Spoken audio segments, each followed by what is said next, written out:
ভারতের ইতিহাস প্রত্যেকটা ভারতীয় নাগরিকের অবশ্যই জানা দরকার। আমার মনে হয় ভারতের নাগরিক হিসাবে ভারতের প্রত্যেকটা মানুষকে ভারতের সঠিক ইতিহাস জানা দরকার। ইদানিং দেখা যাচ্ছে কিছু অল্প জানা লোক যারা ইতিহাসকে ভুল ব্যাখ্যা করছে, আমাদের সামনে ইতিহাসকে অন্যভাবে ব্যাখ্যা করছে। তাই আমি বলবো আপনাদের অবশ্যই ভালো স্কলারের কাছ থেকে বা ভালো শিক্ষকের কাছ থেকে ভারতের সঠিক ইতিহাস জানা দরকার। তোমরা যারা শিক্ষার্থী, যারা পড়াশোনা করছো, যারা বিভিন্ন কম্পিটিশন পরীক্ষার জন্য প্রিপারেশন নিচ্ছ, তোমাদের অবশ্যই ভারতের সঠিক ইতিহাস জানা দরকার। ইতিহাস এমন একটা বিষয় যেটির প্রয়োজনীয়তা প্রতিটা জায়গায় আছে। তুমি পরবর্তীতে যে কোনো কম্পিটিশন পরীক্ষায় বসো, তুমি WBCS, rail, staff selection commission, public service commission, UPSC বা যে কোনো কম্পিটিশন পরীক্ষার জন্য প্রিপারেশন নাও, তোমাকে অবশ্যই ইতিহাসটা জানতেই হবে। তবে যারা কম্পিটিশন পরীক্ষার প্রিপারেশন নিচ্ছ তাদের জন্য বলবো স্বপ্ন দেখো, স্বপ্ন দেখতে শিখো। তবে স্বপ্ন বা dream is not that which you see while sleeping. It is something that does not let you sleep. স্বপ্ন সেটা নয় যেটা মানুষ ঘুমিয়ে ঘুমিয়ে দেখে, স্বপ্ন সেটাই যেটা পূরণের প্রত্যাশা মানুষকে ঘুমোতে দেয় না। As a teacher of history, I will give you some information, actually detailed information about different facts of Indian history or historical facts with study material. আমি একজন ইতিহাসের শিক্ষক হিসাবে তোমাদের সামনে তুলে ধরব বিভিন্ন কম্পিটিশন পরীক্ষার জন্য প্রয়োজনীয় ইতিহাসের গুরুত্বপূর্ণ তথ্য, নোটস, স্টাডি ম্যাটেরিয়াল। তোমরা পাবে ক্লাস 10, 11, 12 ইত্যাদির চ্যাপ্টার ওয়াইজ আলোচনা। যারা মাধ্যমিক বা হাই মাদ্রাসা বা উচ্চ মাধ্যমিক 2025 দিতে চলেছ তাদের জন্য থাকবে আগামী বছরের ইতিহাসের সাজেশন। অতএব গুরুত্ব দিয়ে চ্যানেলটি দেখো, ক্লাসগুলো করো। আমার ভিডিওগুলো তোমরা প্রতি বুধবার এবং রবিবার সন্ধ্যায় পাবে। আজ আমাদের প্রথম ক্লাস। আজ আমরা জানবো ভারতের সামগ্রিক ইতিহাস। অ্যাকচুয়ালি ইতিহাসের তিনটি ভাগ বা ইতিহাসকে তিনটি যুগে ভাগ করে আলোচনা করতে হয়। আমরা এখানেও যদি বলি ভারতের ইতিহাস, সে ভারতের ইতিহাসেরও দেখো তিনটি যুগে ভাগ করা হয়েছে: প্রাচীন যুগ, মধ্যযুগ এবং আধুনিক যুগ। এইভাবে ইতিহাসকে যুগে ভাগ করে দিয়ে আলোচনা করতে হয়। বর্তমান ভারতের প্রাচীনতম সভ্যতা যেটি গড়ে উঠেছিল আজ থেকে প্রায় 9,000 বছর আগে, প্রায় 9,000 বছর আগে ভারতের একটি সভ্যতা ছিল, যে সভ্যতার নাম মেহেরগড় সভ্যতা। তারপরের কথা যদি আমরা বলি, তবে এমন একটা সভ্যতা যে সভ্যতায় মেয়েরা আজকের মতো, আজকের দিনে আমরা যেভাবে দেখি মেয়েরা লিপস্টিক ব্যবহার করে, ভ্যানিটি ব্যাগ ব্যবহার করে, চিরুনি ব্যবহার করে, সেইভাবেই মেয়েরা তখনকার দিনেও আজ থেকে প্রায় 5,000 বছর আগে ব্যবহার করত। রাস্তাগুলো ছিল সোজা এবং চৌড়া, রাস্তার পাশে ছিল ডাস্টবিন, ম্যানহোল, ড্রেনেজ সিস্টেম। রাস্তা আলোকিত করার জন্য ব্যবহার করা হতো লাইট পোস্ট। হ্যাঁ, সেই সিন্ধু সভ্যতার কথা বলছি।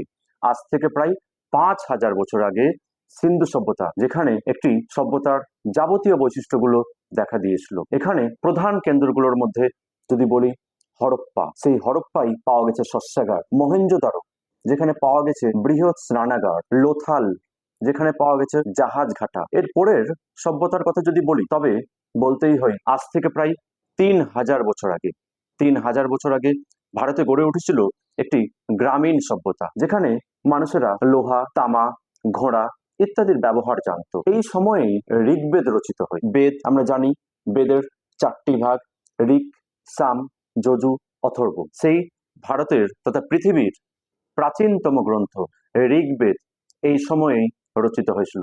কোন সময়? আর্য সভ্যতা বা বৈদিক যুগের কথা বলছি।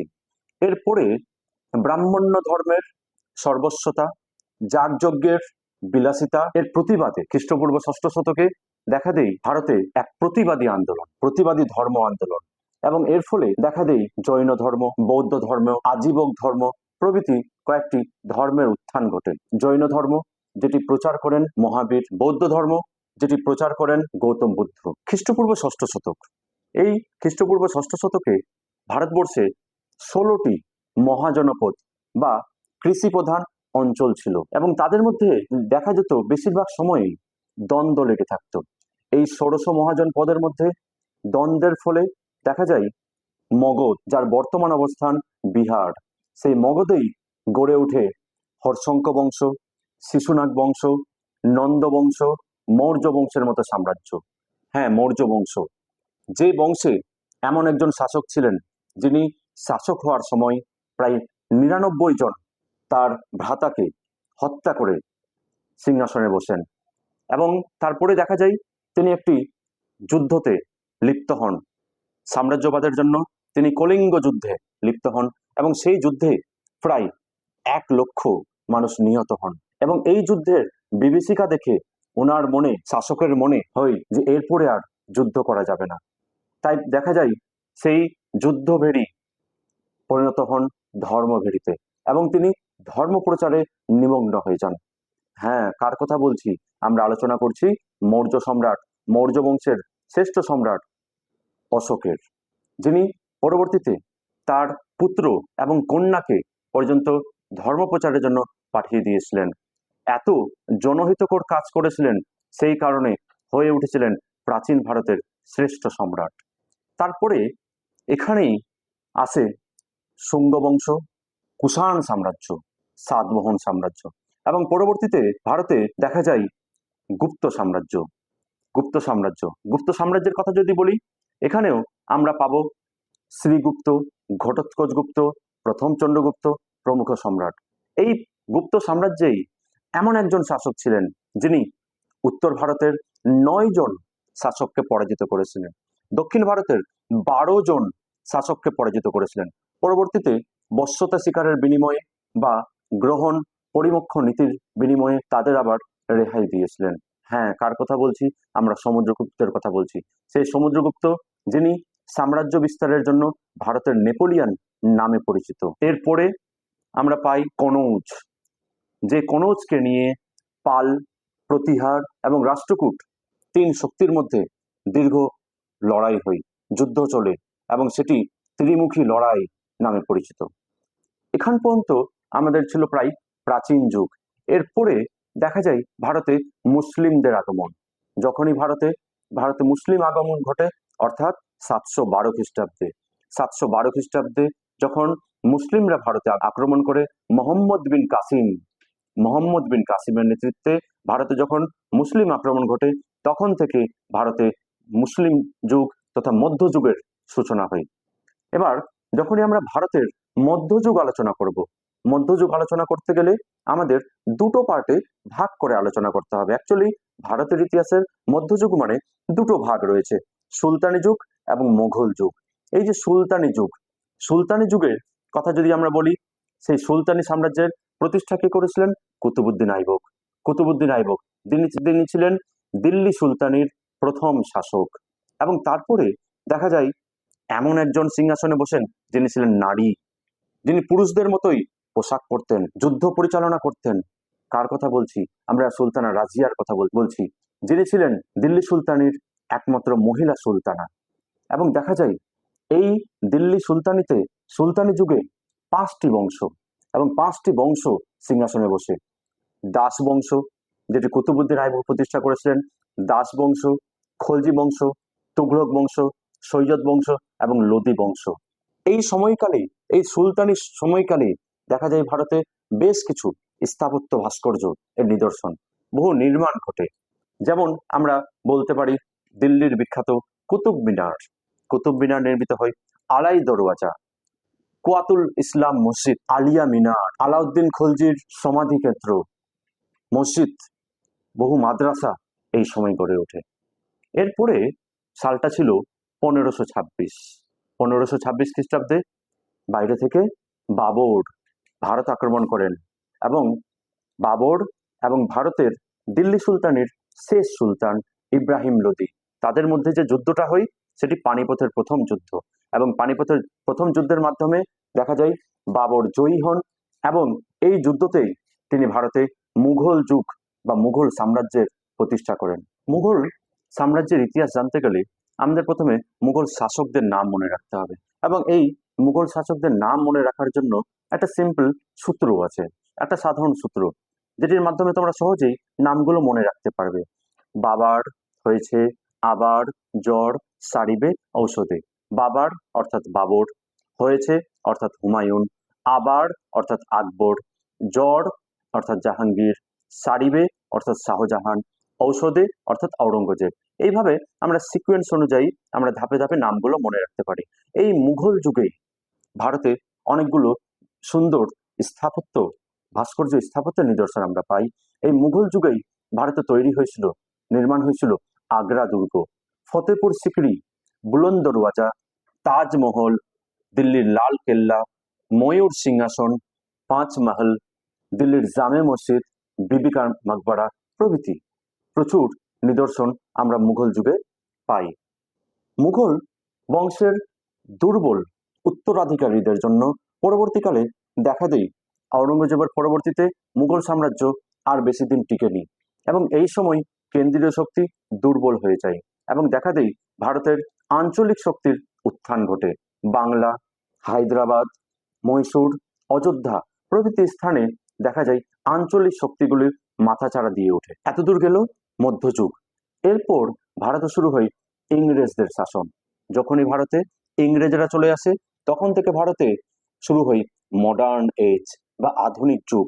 অ্যাকচুয়ালি ইংল্যান্ডের একটি কোম্পানি, ইস্ট ইন্ডিয়া কোম্পানি, সেই ইংরেজ ইস্ট ইন্ডিয়া কোম্পানি ভারতে এসেছিল ব্যবসা বাণিজ্য করার জন্য, কিন্তু ভারতের মানুষের সিম্পলিসিটি দেখে, এখানকার এত প্রাচুর্য দেখে তাদের মনের আকাঙ্ক্ষা পরিবর্তন হয় এবং তাদের ইচ্ছে পরিবর্তিত হয়ে দেখা দেয় বণিকের মানদণ্ড পরিণত হয় রাজদণ্ডে এবং দেখা দেয় ইংরেজ ইস্ট ইন্ডিয়া কোম্পানি একের পর এক যুদ্ধনীতির মাধ্যমে ইঙ্গ মহীশূর যুদ্ধের মাধ্যমে মহীশূর রাজ্য দখল, ইঙ্গ মারাঠা যুদ্ধের মাধ্যমে মারাঠা রাজ্য দখল, ইঙ্গ শিখ যুদ্ধের মাধ্যমে শিখ রাজ্য দখল। এছাড়াও আমরা কিছু নীতির কথা জানি, যেমন বলা যেতে পারে লর্ড ওয়েলেসলির অধীনতামূলক নীতি, লর্ড ডালহৌসির সত্য বিলোপ নীতি ইত্যাদি নীতির মাধ্যমে ভারতে সাম্রাজ্য বিস্তার করে।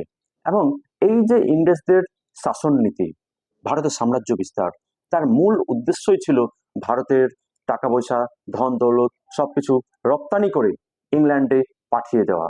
এই যে ভারতের অর্থনীতি বিদেশে চলে যাচ্ছে, তার বিনিময়ে ভারতবর্ষ কিছুই পাচ্ছে না, এটিকে অর্থনৈতিক ঐতিহাসিকগণ যথা সবচেয়ে উল্লেখযোগ্য যদি বলি দাদাভাই নৌরোজি তার poverty in un-British rule in India এই গ্রন্থে এই ঘটনাকে, ভারতের সম্পদ বেরিয়ে যাওয়াকে তিনি ড্রেন অফ ওয়েলথ বা সম্পদের নির্গমন বলে ব্যাখ্যা করেছেন। এরপরে ইংরেজদের এই যে অপশাসন, এই অপশাসনের বিরুদ্ধে শুরু হয় ভারতের বিভিন্ন উপজাতি আদিবাসীদের মধ্যে বিদ্রোহ। আদিবাসী উপজাতি বিদ্রোহগুলোর মধ্যে আমরা জানি সন্ন্যাসী ফকির বিদ্রোহ, চুয়ার বিদ্রোহ, কোলভিল মুন্ডা, সাঁওতাল বিদ্রোহ প্রভৃতি বিদ্রোহ।